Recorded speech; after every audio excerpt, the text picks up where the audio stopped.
महाराष्ट्रातल्या एका लहानशा गावाच्या मैदानावर उद्या होणाऱ्या एका नाटकाची तयारी सुरू आहे। उद्या संध्याकाळी इथं हजारो प्रेक्षकांसमोर 350 वर्षांपूर्वीचा महाराष्ट्र उभा राहणार आहे। नाट्य प्रयोगाची तयारी अगदी शिस्तशीर सुरू आहे। इतका मोठा प्रयोग असून कुठं गडबड गोंधळ नाही। साहजिकच आहे, कारण ज्या नाटकाचे हजारो प्रयोग जगभर झाले आहेत आणि जे नाटक लक्षावधी प्रेक्षकांनी डोक्यावर घेतलंय त्या नाटकाच्या तयारीपासून प्रयोगापर्यंत प्रत्येक गोष्ट अशीच शिस्तशीर असणार। कारण ते साधंसुधं नाटक नव्हे तर महानाट्य आहे। शिवशाहीर बाबासाहेब पुरंदरे यांनी निर्माण केलेलं जाणता राजा। उद्याच्या तुळजापूर इथं होणाऱ्या प्रयोगासाठी बाबासाहेब स्वतः इथं पोहोचलेत। या वयात हजारो प्रयोगानंतरही शक्य असेल तिथं बाबासाहेब स्वतः उपस्थित असतात। कारण एकच, प्रत्येक प्रयोग जसा बिनचूक बसवलाय तसा व्हावा ही त्यांची तळमळ। मकरंद कमलाकर प्रयाग गावातल्या मान्यवरांच्या भेटीगाठी होतात। थोडीशी विश्रांती घेऊन बाबासाहेब लगेच प्रयोगाच्या ठिकाणी निघणार असतात। म्हणता म्हणता रात्र होते। 3 मजली नाटकाचा सेट इथं उभारला जातोय। कार्यक्रमाच्या ठिकाणी हा मंच उभारायला 7 दिवस लागतात। बरं, हे सगळं नुसतं देखाव्यासाठी नाही, इथं दुसऱ्या आणि तिसऱ्या मजल्यावरही प्रसंग सादर होतात। तुळजाभवानीची मूर्ती, सिंहासने, खिडक्या, दारे हे रंगवता रंगवता या कलाकारांची सकाळ उजाडणार आहे। बाबासाहेबांना राहवत नाही। रात्री पुन्हा ते प्रयोगाची तयारी बघायला मैदानात उशिरापर्यंत थांबतात। आयुष्यभराच्या भटकंतीत बाबासाहेबांनी महाराष्ट्राच्या अगदी कानाकोपऱ्यातल्या वाड्या वस्त्यापर्यंत असंख्य माणसं जोडली आहेत। ती आवर्जून भेटायला येतात। पिढ्यानपिढ्या लोकांनी डोक्यावर घेतलेल्या कलाकृती मराठीत तशा विरळाच। जसे प्रभातचे चित्रपट, जसं गीतरामायण, तसंच बाबासाहेबांनी लिहिलेलं शिवचरित्र आणि निर्माण केलेलं जाणता राजा।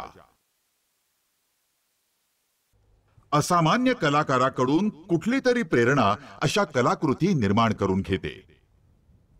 त्यात डोळ्यांना दिसतं आणि कानांना ऐकू येतं त्याच्या पलीकडे जाऊन करणारं काहीतरी असतं। म्हणूनच अशा कलाकृतींची जादू पिढ्यानपिढ्या टिकते।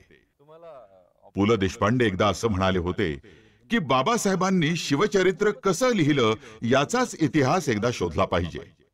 त्याही म्हणण्याचा अर्थ असाच की कलाकाराला मिळालेली ही प्रेरणा कोणती हे जर समजलं तर त्या कलाकृतीचा आनंद शतपटीनं वाढतो।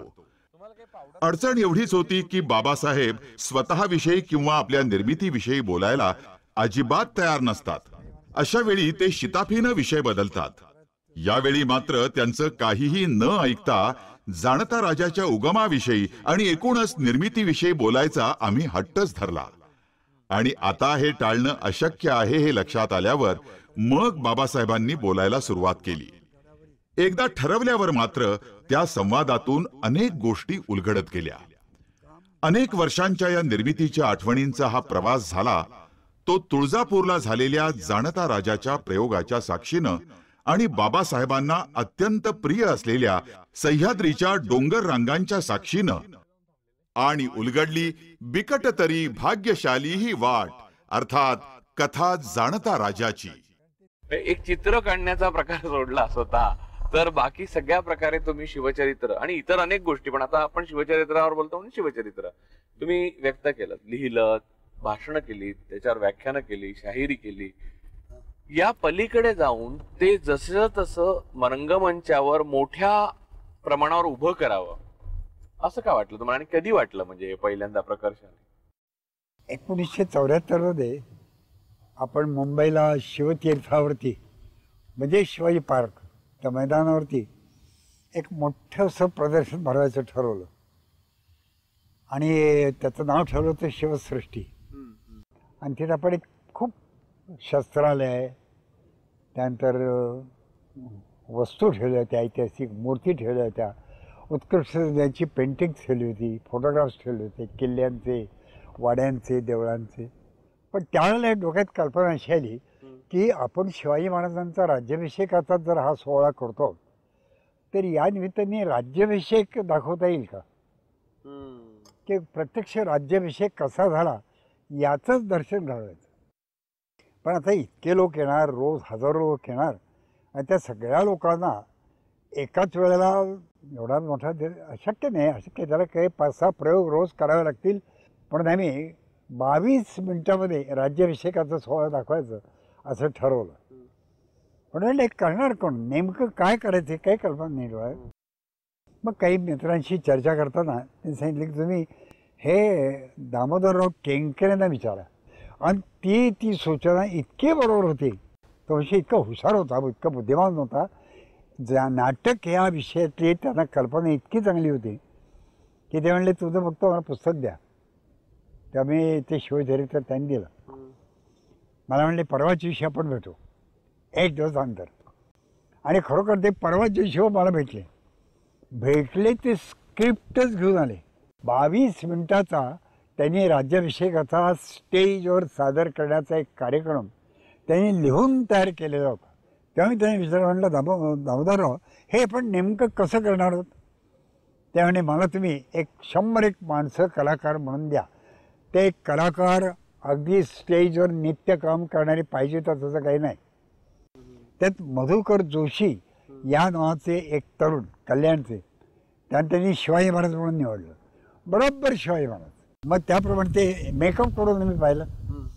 त्या शिवाजी महाराजांचा प्रत्यक्ष मेकअप करून कशी दिसतात ते आपण पाहू. ते केलं. अरे इतका सुरेख दिसला तो मधुकर जोशी. आणि ते इतकं सुरेख बसलं, इतकं छान बसलं की ते प्रयोग रोज आम्ही कमीत कमी 6 करत होतो. बर. अच्छा, म्हणजे तो मुळाचा पायाचा दगड होता जाणता राजा. आणि तो इतका यशस्वी झाला, फार लोकप्रिय झाला खूप. आता आपले राजसाहेब ठाकरे ही सगळी मंडळी आहेत ना आजची, उद्धवराव, बरेच खूप जण आहेत. सगळ्यांचे नाव सांगायला लागलं तर 5 मिनिटं जातील. ही सगळी मंडळी तेव्हा लहान आहेत वयाने. आणि ही मंडळी आपल्या घरच्या इतर सगळ्या कौटुंब वडीलधाऱ्यांबरोबर यायचे. आणि हा प्रयोग त्यांनी किती वेळा पाहिला असेल ते त्यावेळेला माहीत. माझा असा अंदाज आहे कमीत कमी 2 लाख लोकांनी तो पाहिला. आणि त्याच्यात तर माझ्या डोक्यात कल्पना आली की 100 कलाकार, स्त्री, पुरुष, तरुण, प्रौढ वगैरे असे, हे जर एक 22 मिनिटाचा केवळ राज्याभिषेकाचा टेप केलेला प्रयोग जर रंगमंचावर करून दाखवू शकतायत, त्यामुळे शिवचरित्र संबंध आपण दाखवलं तर काय सांगू कीर्तराजाची,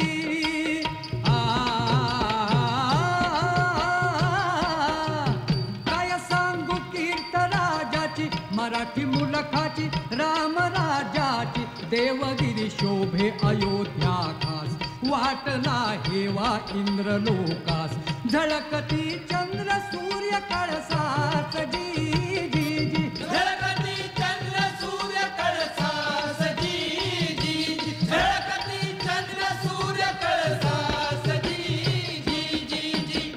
योगानंतर मी रोमला गेलो, म्हणजे काय अभ्यासाकरता म्हणून.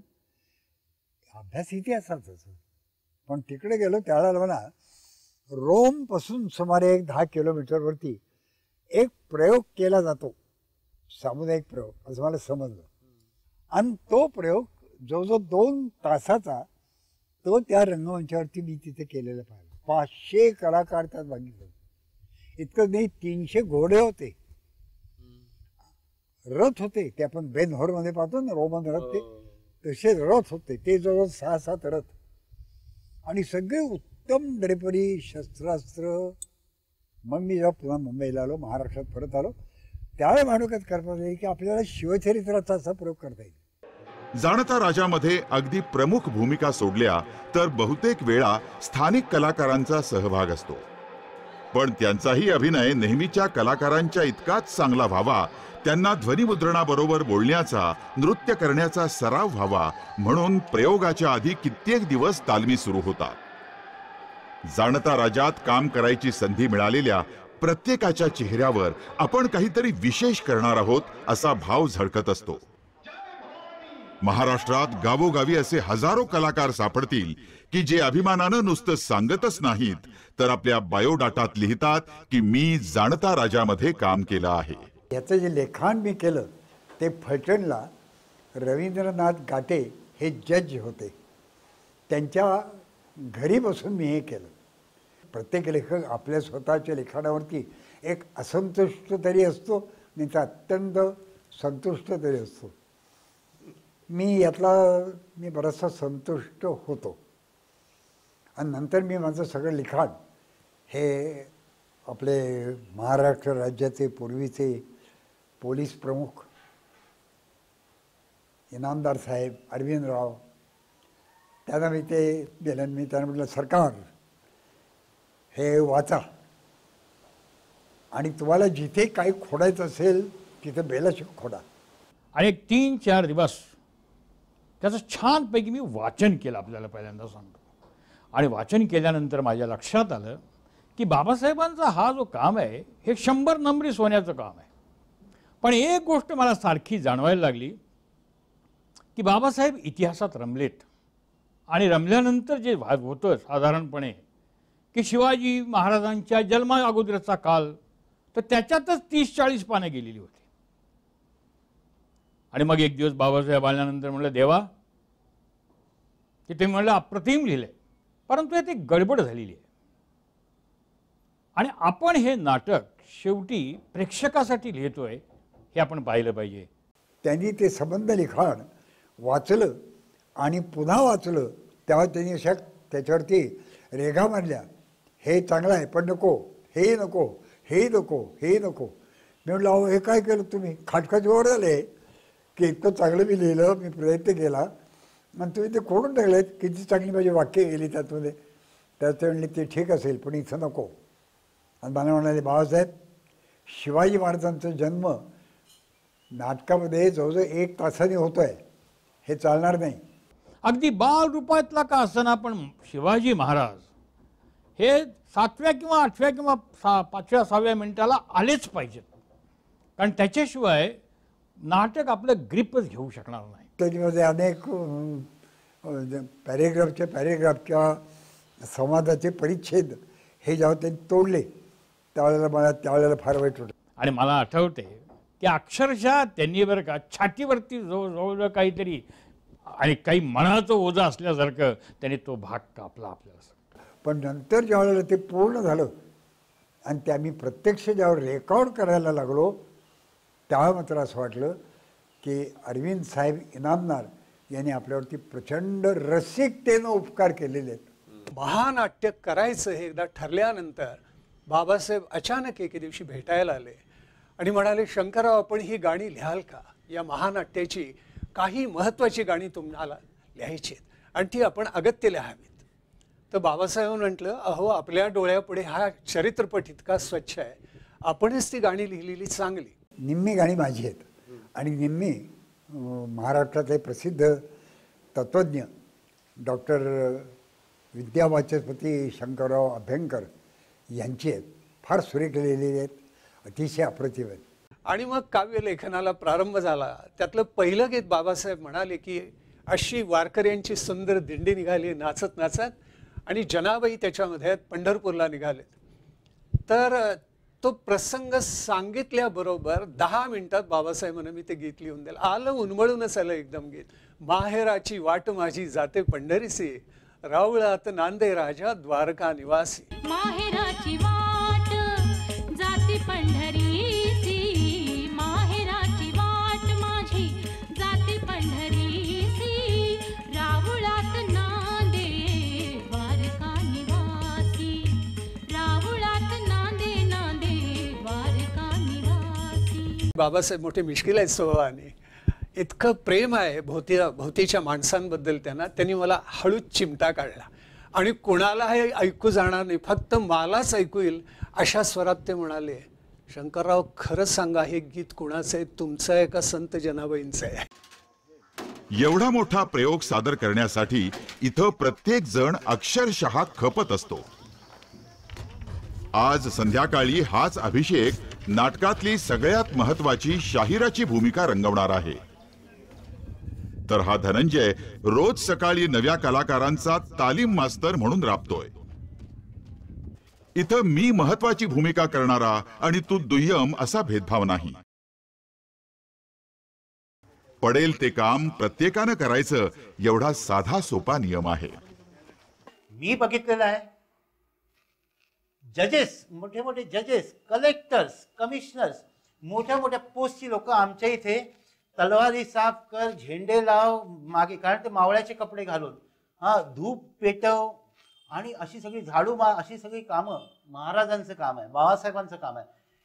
म्हणजे आणि तिथेच आम्हाला सगळा तो धसका बसला. नाही म्हटलं तरी मी कमर्शियल नाटक, त्यातही कमी कमर्शियल नाटक, पण मी या नाटकातून गेलेलो असल्यामुळे मला त्या नाटकातला थोडासा त्या करप्शनचा किंवा त्या संस्काराचा माझ्याबरोबर पगडा होता. आणि तो पगडा मला आतून जाणवायचा. हा पगडा मला स्वच्छ झाला पाहिजे, पण मला त्याची प्रोसेस माहीत नव्हती. ती प्रोसेस जाणता राजांनी करून दिली. त्या आत गेल्यानंतर प्रत्येक माणूस ज्या धडाडीने काम करत होता आणि बाबासाहेब, त्यांचं रूप, त्यांचं तेज, आणि सर्वात महत्त्वाचं म्हणजे छोट्या माणसाला आशीर्वाद देऊन त्याचं कवटाळण्याचं, त्यांचं जे प्रेम देण्याचं, त्यांची जी ते वेगळंच आहे. म्हणूनच मी म्हणतो ते नुसते ऋषितुल्य नाही आहेत, तर माझ्यासाठी ते ईश्वरीय आहेत. आणि मग आम्ही ज्यावेळेस तो संबंध लिहून तयार केला, जाणता राजाचा प्रयोग लिहून तयार केला मी आधी, आणि मग त्याच्या तालमी सुरू केल्या. मग आम्ही असं ठरवलं की आपण इथं नको बसायला ह्याच्याबद्दलचं काही करायला, आपण सरळ वर का ही गाथा घेऊन रायगडलाच जाऊया. म्हणून आम्ही 8 ते 10 दिवस कधी सिंहासनाच्या खाली, आता जिथे सिंहासनाचं केले तिथं खाली, किंवा जे 2 मनोरे आहेत तिथे, किंवा अगदी एखाद्या वेळेला बरं का की जिथे राजवाडा आहे तिथे आतमध्ये, अशा 3-4 ठिकाणी आम्ही सकाळपासून दुपारपर्यंत अशा दणकून रिहर्सल चालायच्या. आणि एकदम शिवाजी महाराजांचे ते भारदस्त त्यांचा जो बरं का बाबासाहेबांनी जे डायलॉग्स दिलेत त्यातले आपण पाहिले असतील, ते अतिशय मनाला भेटणारे डायलॉग्स आहेत आपल्याला सांगतो. आणि त्यामुळे महाराजांचा बरं का महाराजांचं स्पिरिटच थोडंसं आमच्यामध्ये यायचं. आणि बाबासाहेब मला सांगायला लागले ती भाषा. आणि ही आवड येत असतानाच बाबासाहेबांच्या डोक्यात एक एकदम कल्पना आली जबरदस्त. माझी अशी इच्छा होती की जाणता राजाची एक भूमिका स्वतः इनामदारांनी करावी, आणि ते तयारी झाली. ते म्हणले ठीक आहे, काय तुम्ही सांगाल ते काय करू. ते म्हणले सरकार तुम्ही छान 6 फूट उंच आहात, नाही छान नाकबिक आहे तुमचं, गोरे आहात. म्हणलं ही आईबापाची करणी आहे, माझं काही नाही देवायच्यात. म्हणले माझ्या दृष्टीनं मला असं वाटतंय की औरंगजेबाचीच भूमिका तुम्हाला काय शोभून दिसेल, नाही. लय छान, शेवटी आमच्या हॉटेलला औरंगजेब का. आणि मला चांगलं आठवतंय, मी म्हणलं देवा अरे द्यायची भूमिका तर एखाद्या कुठल्याही मराठी सरदाराची द्यायली तरी चालली असता, की आम्हाला शिवाजी महाराजच नकोत, पण औरंगजेब आमच्या नशिबात यावा, म्हणजे पोलिसाला औरंगजेबच मिळावा का काय. प्रयोगाच्या दिवशीची दुपार होत आलीये. पुण्याहून गाड्या भरभरून सामान पोहोचतंय. एकीकडे तालमी सुरू आहेत, तोपर्यंत वेशभूषाकार आपल्या कामाला लागलेत. कुठल्याही नाटकाच्या रंगपटाची तयारी फार तर प्रयोगाआधी एखादा तास सुरू होते. पण जाणता राजाच्या प्रॉपर्टीच्या पेट्या भल्या सकाळीच उघडतात. 200 कलाकारांना आणि 30-40 प्राण्यांना वेळेत सजवायचं हे काम जिकिरीचं आहे. जाणता राजाचं जे भव्य स्वरूप रंगमंचावर दिसतं त्याचं मुख्य कारण आहे बाबासाहेबांनी त्यासाठी जमवलेलं अफाट वस्तुभांडार. आजच्या प्रयोगाचं चित्रीकरण होणार आहे हे समजल्यावर छायाचित्रकारांनी सुद्धा रंगमंचावर ऐतिहासिक कपड्यातच वावरलं पाहिजे ही बाबासाहेबांची अट आहे. आणि म्हणूनच रंगमंचाचं ऐतिहासिक भान जपण्यासाठी आजच्या प्रयोगात आणखी 2 कॅमेरामन मावळ्यांची भर पडली आहे. सगळ्याच भूमिका फार मानाच्या समजल्या जातात. त्या भूमिकेची प्रतिष्ठा ही आमच्याकडे सांभाळली जाते. एकदा त्या शिवाजी महाराजांचे पोशाख, कपडे अंगावरती घातले की कोणी त्यांची चेष्टा करणार नाही, त्यांच्या खांद्यावरती हात ठेवणार नाही, त्यांना तो थट्टा विनोद गंमत जम्मत तो काही करणार नाही कोणी. आपोआप शिकवावं लागत नाही, आम्ही सांगतही नाही. त्यांनी कपडे काढल्यानंतर मग काय तुझी गंमत करायची असेल ते पोरं करतील, पण अंगावरती शिवाजी महाराजांचे कपडे, अंगावरती जिजाऊ साहेबांचे कपडे परिधान केलेल्या कलाकाराशी इतर कलाकार किंवा इतर आमचा बाकीचं काम करणारा कर्मचारी वर्ग हा त्या प्रतिष्ठेनेच वागतो, अदब असते. शिवाजी महाराज ज्यावेळेला राज्याभिषेकाच्या वेळेला जातात त्यावेळेला मी आपोआप उभा राहतो, न कळत उभा राहतो. त्याला मी त्यावेळेला नट म्हणून कलाकार म्हणून पाहतच नाही. ती शिवाजी महाराज आहेत, ती प्रतिभा आहे, ती प्रतिभा सांभाळलीच पाहिजे. स्टेजच्या मागच्या बाजूला एक भलं लांबडं टेबल मांडलेलं आहे.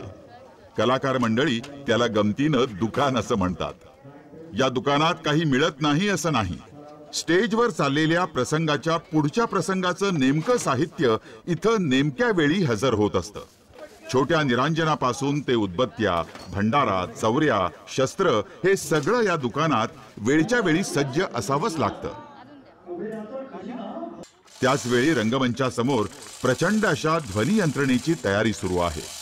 ध्वनिमुद्रण हा जाणता राजाचा प्राण आहे. अत्यंत रोमांचकारक अशा या ध्वनिमुद्रणाबरोबर इथं रंगमंचावरचे कलाकार अभिनय करतात, हत्ती झुलतात आणि घोडे दौडतात. संपूर्ण शिवचरित्र म्हणजे वादळी प्रसंगांची मालिकाच आहे. यातले बहुतेक प्रसंग रणांगणावरच घडतात. बाबासाहेबांनी नाटक लिहिताना त्याची जी भव्य कल्पना केली होती त्याला साजेशा भव्यतेचा आभास निर्माण करणारं ध्वनिमुद्रण होणं अत्यावश्यक होतं. त्यावेळी एका अत्यंत कुशल ध्वनी तंत्रज्ञानं अतिशय प्राथमिक अवस्थेतल्या यंत्रणेवर हे विस्मयकारक काम करून ठेवलं आहे. बाबासाहेबांच्या कल्पनेतली भव्यता तंतोतंत प्रत्यक्षात आणणारा हा तंत्रज्ञ कलावंत म्हणजे उदय चित्रे. एक दिवशी बाबासाहेबाला त्यांनी एकदम सांगितलं की अहो आपल्याला एक नाटक करायचं आहे. साधारण कल्पना आली, म्हटलं बाबासाहेब एक ते करण्यासाठी जागा फार मोठी लागते. ते म्हणाले की हो, आपल्या स्टेजची साईज आहे साधारणपणे, रुंदी जी आहे ती 80 फूट आहे. तिथंच पहिला एक धसका लागला. रुंदी किती? रुंदी 40 फूट आहे. अच्छा, रुंदी आहे, उंची किती आहे? उंची कमीत कमी 30 फूट आहे. म्हणलं एवढं याच्या किती आर्टिस्ट लागतील? हो म्हणे साधारणपणे 130-140 आर्टिस्ट असतील. बाबासाहेबांवर बरोबर काम करायचं म्हणजे एक आव्हान आहे, एक गंमत पण आहे. बाबासाहेब खूपच शांत आहेत. म्हणजे जिथे माणसाने खूप चिडायला पाहिजे तिथे पण ते अजिबात चिडायचे नाही. म्हणजे आम्ही शिवाजीसाठी एका आर्टिस्टला फिक्स केला, त्याला स्क्रिप्टही गेली आणि रेकॉर्डिंग डेटही ठरली, स्टुडिओ बुक झाला. बाबासाहेब सकाळी येऊन बसले, 10 वाजले, 11 वाजले, 12 वाजले, त्या माणसाचा पत्ताच नाही. म्हणून आम्ही फोन केला त्यांना. ते म्हणाले ते तर कोल्हापूरला गेलेत. कोल्हापूरला गेलं. मला खूप राग आला. म्हणले हे काय? असं ठीक आहे, नाही काय नाही, गेले तर बघू आपण पुढचं काहीतरी दुसरं चालू बोलू. इट इज जस्ट म्हणजे डिफिकल्ट. पण ते काय नाही, बाबासाहेब एकदम शांत. हे जमत नाही, ठीक आहे, दुसरं काहीतरी करू. हे नेहमीच बाबासाहेबांचं असं की बाबासाहेब अहो हा साऊंड इफेक्ट करायला मला जरा वेळ लागेल. ठीक आहे, तुम्ही चालू द्या. म्हणजे काय, आता ते एखाद्या समजा वॉरचा सीन मला क्रिएट करायचा, किंवा उदाहरणार्थ जर तो पहिल्यांदा सुरुवातीचा जो मॅसाकर आहे की पठाण आले आणि संपूर्ण तो विध्वंसच दाखवायचा आहे.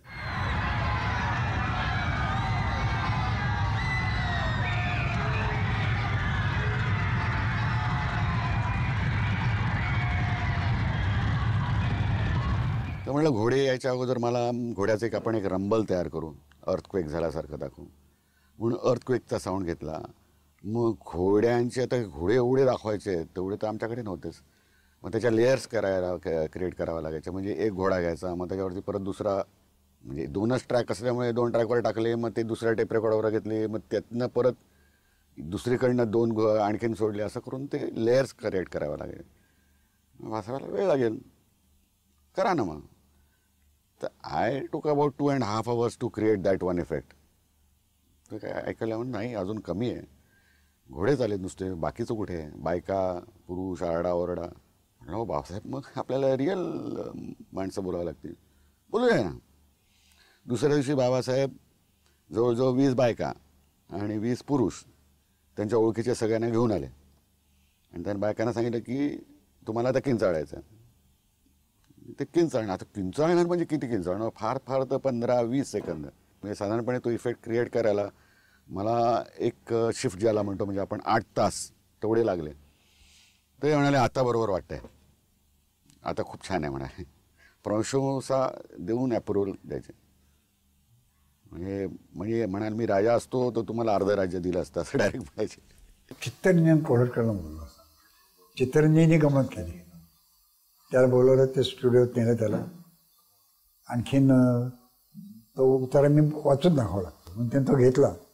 एक 5 मिनिटं त्यांनी तो स्वतःही पाहिला आणि पुन्हा मला दिला. मला म्हणाले हा कसा बोलायचा ते मला तुम्ही तिथून बोलून दाखवा आणि अखंड बोला. चित्र्यांची शेजारी चित्तरंजन बसला, मी बाहेर त्या माईकवर, आणि तिथून मी म्हटलं मी बोलतो असं बोलायचं. तसं बोललो की हे चंडमुंड भंडासुर खंडिनी जगदंबे उद्दंड दंड महिषासुर नंदिनी वगैरे वगैरे. हिरण्यकश्यपूची आतडी तूच काढलीस, सागर बांधून या शिळी करशील लंकेची होळी. नवखंड पृथ्वी तुझी चोळी, सप्त पाताळी पावले गेली. अशी तुझी कीर्ती, अशी तुझी मूर्ती, अशी तुझी भीती, अशी तुझी शक्ती. मग बया आत्ताच दार लावून का बसलीये? हे चंडमुंड भंडासुर खंडिनी जगदंबे, उद्दंड दंड महिषासुर मर्दिनी दुर्गे, महाराष्ट्र धर्मरक्षिके तुळजा भवाने दार उघड, दार उघड बया, दार उघड.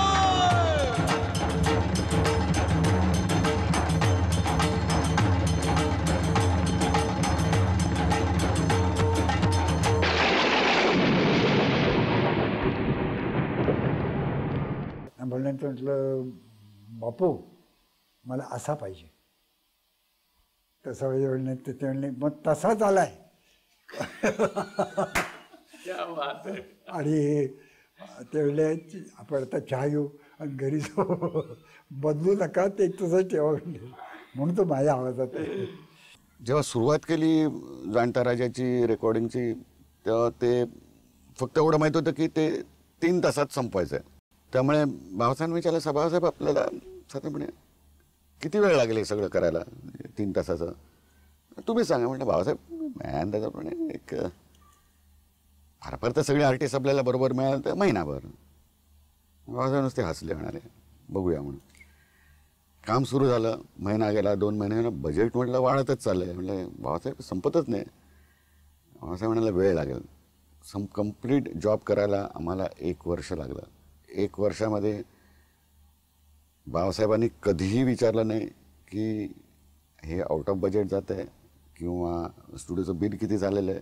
माझ्या अंदाजाप्रमाणे म्हणजे 82 साली मी संपूर्ण वर्षाचं बिलिंग मला माहिती नाही, पण मी एक साधारणपणे 8-1 महिन्यांनी किती बिल झालं असावं असं म्हणून आमच्या ऑफिसला विचारलं. तेव्हा ते 1 लाख रुपये होतं.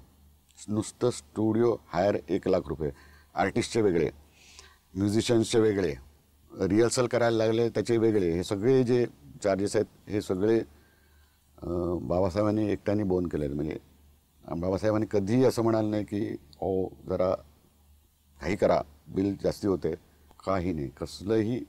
No inquiries asked. Perfection was the thing which we have to maintain. पण तो प्रयोग प्रत्यक्ष सादर करताना ज्याला आपण दिग्दर्शन म्हणतो, आता लोक माझं नाव लावतात, जाहिराती ते करताना दिग्दर्शक माझं नाव घालतात. हे मी नाही केलं. ते जे दिग्दर्शनाचं काम केलं ना ते संजयराव पुरंदरे आणि आमचे माझे ते खरं म्हणजे एक नात्यातलेच आहेत, माझे भाऊबंदच आहेत. ते फार हुशार, अतिशय मुळात पुरंदरेच ते. अगदी सुरुवातीला शाहिराचं काम मी करत होतो. मी जवळजवळ 1975 साली प्रॅक्टिसला सुरुवात केली. जाणता राजा पहिल्यांदा व्यासपीठावर आला तेव्हा 84 साल उजाडलेलं होतं. पण यातला प्रत्येक दिवस मला शाहीर म्हणून घडवत होता.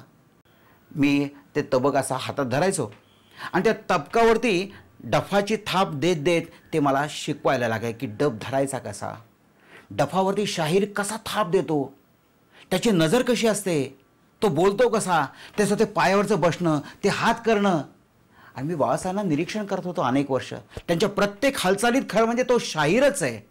खरं म्हणजे एक मूळ मराठी शाहीर बाबासाहेब पुरंदरे. त्यांच्याकडनं मी बघत होतो त्यांचे हातवारे, त्यांचा आवेश, त्यांचं बघणं, त्यांचं बोलणं, त्यांचं उच्चारणं, त्यांचे डोळे, त्यांच्या भुवया, हे सगळं मी फार लहानपणापासून बघत होतो. काही दिशात झंकार उठला तेज उधळीत रवी पूर्वेला, सह्याद्रीला हर्ष झाला, जग आली मावळ मातीला. ऐका तुम्ही राज हो जीजी, ऐका तुम्ही राज हो जीजी, ऐका तुम्ही राज हो जीजी जी जी जी. प्रयोग लवकर सादर करावा हाही पण प्रत्येकाचा आग्रह, कारण उत्सुकता असते ना की आपण जे काही पाठ केलं आहे, आपण जे काही बसवलं आहे ते करून दाखवू. स्टेजवर लोकांच्या देखत आवड होतं मोठं ते. पण मला स्वतःला असं वाटत होतं की नाही बाबा, नाही जमलं ना तर फजिती आपल्या हाताने आपण कशी करून घ्यायची. आमच्यातला जो छोटं शिवाजी महाराजांची भूमिका करणारा जो कलाकार, त्याचं नाव ओंकार टिपरे. हा प्रतापरावचा मुलगा.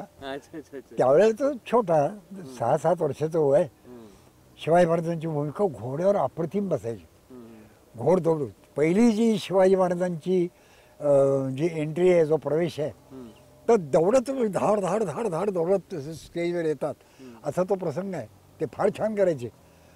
पण 1 वर्षभर प्रॅक्टिस करूनही आमचा प्रयोग काही सुरू होईल ना, तर ते एक दिवस मला म्हणजे आजोबा मी मोठा व्हायला लागलो तेव्हा कदाचित तुमचा प्रयोग सुरू होईपर्यंत मला औरंगजेबाची भूमिका करायची वेळ येईल. हे नाटक रंगमंचावर आणायची घाई बाबासाहेबांनी कधीच केली नाही. त्यांच्या डोळ्यासमोर हे नाटक जसं दिसत होतं तसंच ते साकारलं गेलं पाहिजे, या अट्टाहासापायी प्रचंड खर्च होत होता. वर्षामागून वर्ष जात होती, पण कुठलीही तडजोड कधीही झाली नाही.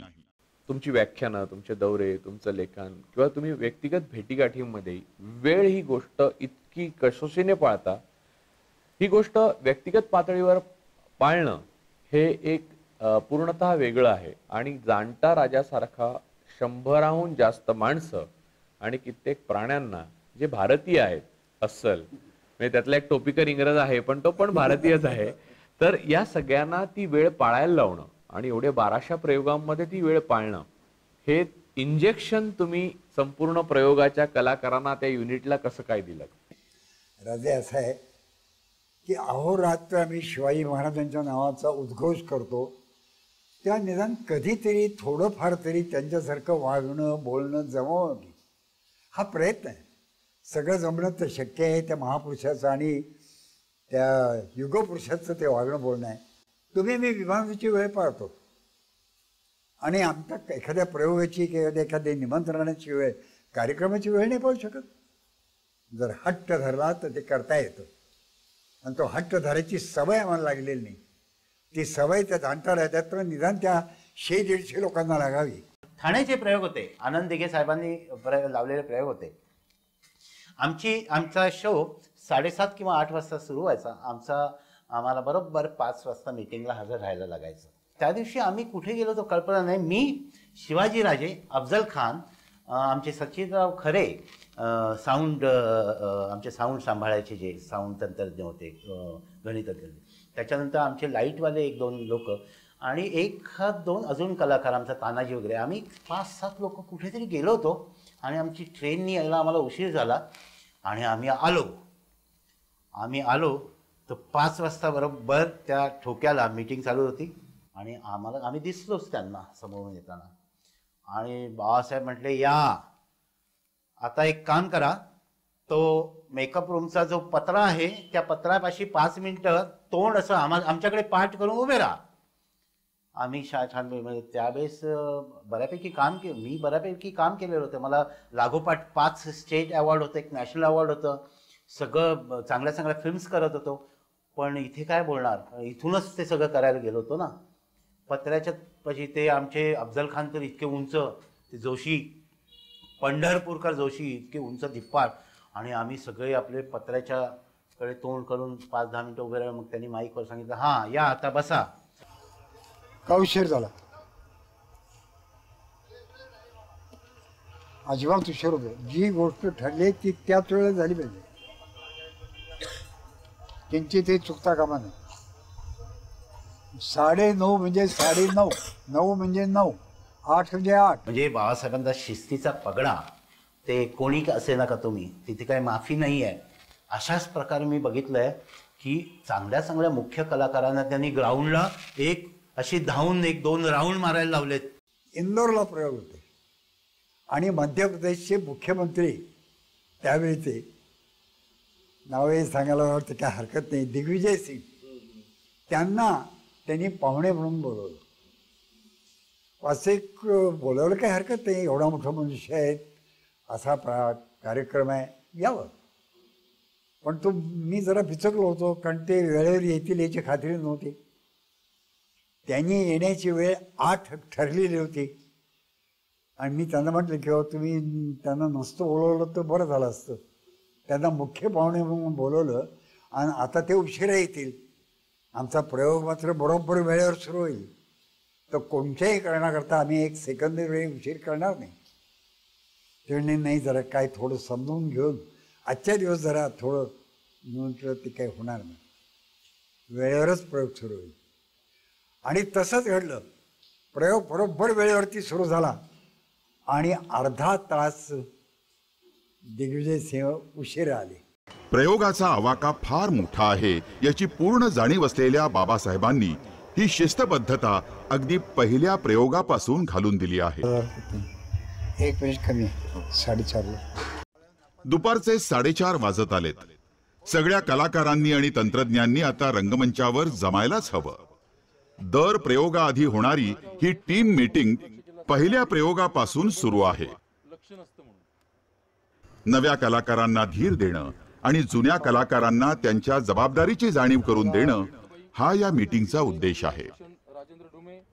आजच्या प्रयोगात पहिल्यांदाच काम करणाऱ्या तुळजापूरच्या मुलामुलींना तर इथं खूप काही शिकायला मिळणार आहे. जसं ठरलंय, जसं सांगितलंय, जसं शिकवलंय तेच करायचं. कोणी मुद्दाम प्रेक्षकांच्याकडे पाहायचं नाही. तर आपण मुद्दाम ते एका बाजूने पठाण चाबूक मारतात आणि आपण तिकडे पाहतोय. मावशी येते म्हणाली होती, आली का नाही कोण नाही, आली तर हे चालणार नाही. कोणी प्रेक्षकांच्याकडे मुद्दाम पाहायचं नाही, कोणी कॅमेऱ्याकडे मुद्दाम पाहायचं नाही. तर एवढ्या गोष्टी आपण लक्षात ठेवायच्या. आपलं काम चव झालं पाहिजे. आम्हाला खात्री आहे तुम्ही चांगलंच कराल. जाणता राजा जसं तुम्ही समोर बघत असताना त्याच्यापेक्षा जास्त महानाट्य मागं चालू असतं आणि सगळ्यांना हेच आश्चर्य वाटतं की त्यावेळी ते साहित्य येतं कसं. आणि तेच संपत असताना लगेच समोर आवाज येतो, शहाजी राजे गवसले, आदिलशाही फौज निघाली, आणि लगेच दुसरा प्रसंग दुसऱ्या बुरुजावर सुरू होतो. हा माणूस इकडे बघ दिसतोय, इकडे बुद्धिबळाचा पट दिसतोय, तिकडे तो माणूस गेला. हे घडतं कसं काय? वाघ्या मुरळी येतात, त्यांचे त्यांच्या दिंबडीमध्ये तो भंडारा असला पाहिजे, कारण तो नाचायला येणारा जो कलाकार आहे तो त्या नाचण्याच्या मनस्थितीमध्ये आहे. त्याच्या हातामध्ये तो जर शोधत बसला माझी दिंबडी कुठे आहे, माझं त्याच्यामध्ये भंडारा ठेवला आहे की नाही हे जर शोधत बसला तर त्याची एकाग्रता बिघडेल ना. जेवढं माणसं समोरचा जाणता राजा बघत असताना थक्क होऊन जातात, तेवढंच विस्मयकारक रूप या जाणता राजाच्या पाठीमागच्या बाजूला असतं आहे. संध्याकाळचे 6 वाजत आलेत. प्रेक्षकांच्या झुंडीच्या झुंडी प्रेक्षागृहाकडे निघाल्या आहेत. आजच्या प्रयोगाला 30,000 प्रेक्षक असतील असा अंदाज आहे. पण कलाकारांना याचं दडपण कधीच येत नाही, कारण जाणता राजाचे प्रयोग नेहमीच हजारो प्रेक्षकांच्या समोर होतात. त्यांना दडपण आहे ते आज बाबासाहेब स्वतः समोर बसणार आहेत याचं. प्रयोगाची वेळ आता अगदी जवळ आली आहे. सुरुवातीचे प्रवेश बाल शिवाजीचे आहेत. ते छोटे महाराज रंगून तयार झालेत. मंचाच्या मागच्या बाजूला आता इतिहासकालीन 18 पगड जातीचे स्त्री पुरुष वावरायला लागले आहेत. कलाकारांच्या इतकीच प्रेक्षकांनाही जाणता राजाचा प्रयोग वेळेतच सुरू होतो ही ख्याती माहीत आहे. नाटक सुरू होण्याच्या आधीच्या बाबासाहेबांच्या घोषणा सुद्धा घड्याळाच्या काट्यावर हुकूम असतात. जाणता राजाचा प्रयोग आधी प्रकट केल्याप्रमाणे म्हणजे जाहीर केल्याप्रमाणे थेट 8:30 काय असेल ती या वेळेला सुरू होईल. मध्ये सुरू झालं तर मी आधीच होतो. 8:30 वाजायला 7 मिनिटं कमी आहेत. या 7 मिनिटात किती गोष्टी करायच्या आहेत. शिंगवाले, शाहिरांचं पथक, लाईटवाले यांचा ताळमेळ होतोय न होतोय, तोच मागच्या बाजूला अनुभवी कलाकारांची शेवटच्या क्षणाला करायची ठराविक कामं सुरू होतात. 8:30 वाजायला 3 मिनिटं कमी आहेत. कुणी आपल्या पगड्या तलवारी घेऊन एंट्रीच्या तयारीला लागलाय. आता चुकीला जागा नाही. यावेळी मंचामागे चक्कर टाकली तर दिसतं की नवे कलाकार सुद्धा जय्यत तयारीत आहेत. प्रयोगाच्या आधी कित्येक दिवस केलेली तालीमच या आत्मविश्वासाचं कारण आहे. 8:30 वाजायला 1 मिनिट कमी आहे. चला शायरी पड पटकन तिकडे फडाच्या बाजूला लावून दाबा.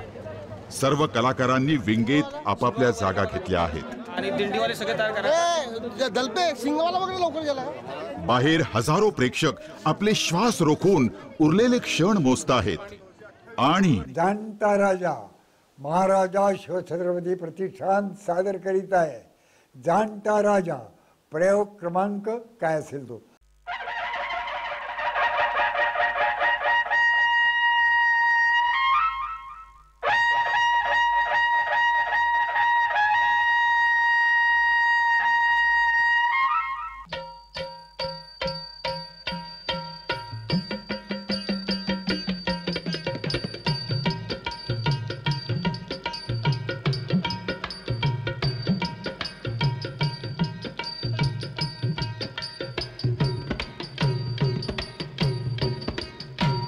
मयुरेश शारदा रमणा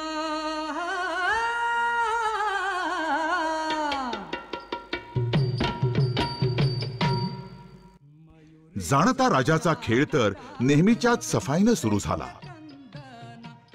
प्रेक्षक त्यात गुंगून गेलेत. जणू तो शिवकाल ते स्वतः जगताहेत.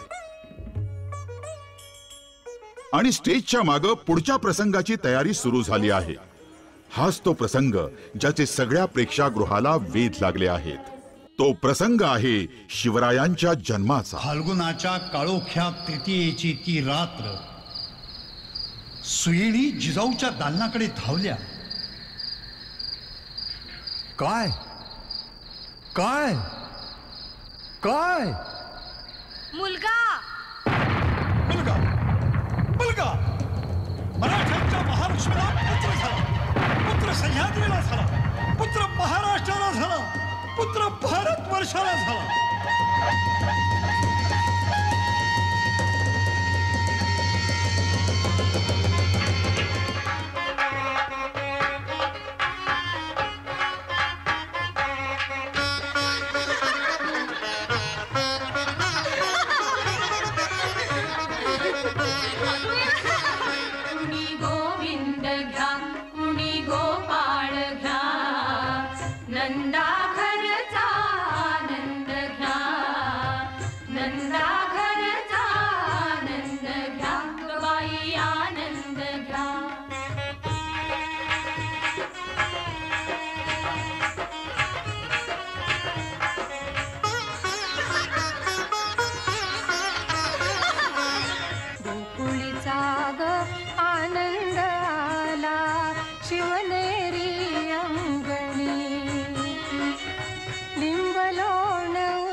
जाणता राजाचा प्रयोग करताना पहिल्या प्रयोगापासून ते तुम्ही शिवकालाचे जे संदर्भ आहेत, कागदपत्र आहेत, दस्तऐवज आहेत, कीर्तक हातावण्या आहेत, त्याच्याशी अधिकाधिक प्रामाणिक राहण्याचा प्रयत्न केला. डिटेलिंग त्याचं अतिशय अचूकतेने करण्याचा प्रयत्न केला आणि तो यशस्वी केला.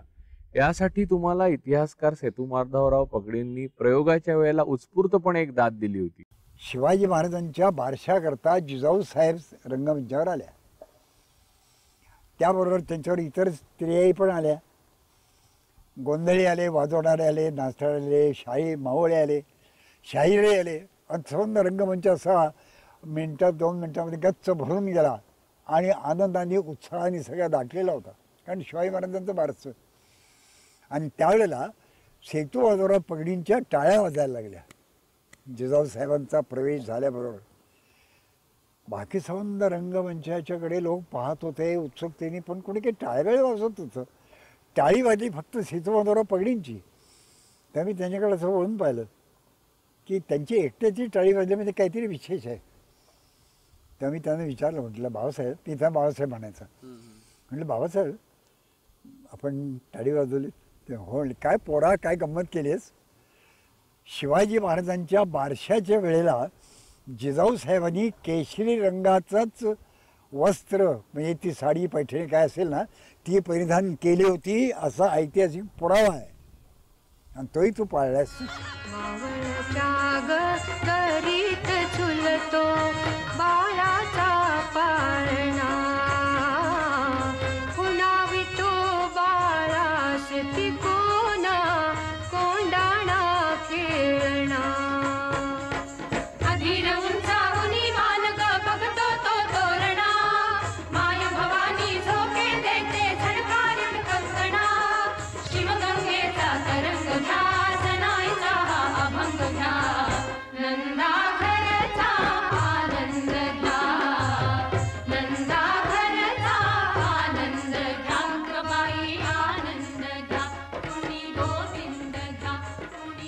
आणि असं आम्ही जास्तीत जास्त जाणता राज्यामध्ये जितकं शक्य आहे तितकं, परंतु आम्ही ऐतिहासिक भान, म्हणजे त्यावेळेचं वातावरण, त्यावेळेचे रीत रिवाज, चालणं बोलणं, हे आम्ही त्यावेळेचं यावं असा आम्ही शक्यतोवर प्रयत्न करतो.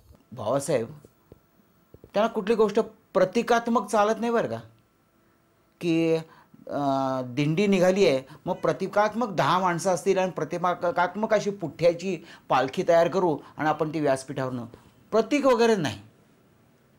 दिंडी म्हणजे दिंडी सारखीच असली पाहिजे. चांदीची पालखी करून घेतली त्यासाठी.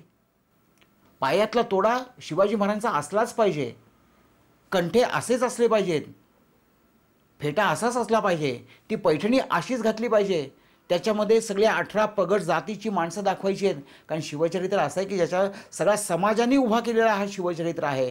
म्हणून मग 18 पगड जातीची माणसं, त्यांची ड्रेपरी, त्यांच्या कुंकवाचे प्रकारसुद्धा वेगवेगळे तसेच असले पाहिजेत. आणि नाटक हे शेवटी इतिहास नाही आहे किंवा इतिहासाचं ते नाटकात असलेलं प्रतिबिंब आहे. नाटक आहे म्हणून नाटक कशाला लिहायचं? प्रबंधच होतात तिथे. तर प्रबंध ऐकायला लोक येत नाहीत. लोक प्रतिबिंब पाहण्याकरता आणि प्रतिध्वनी ऐकण्याकरता येतात.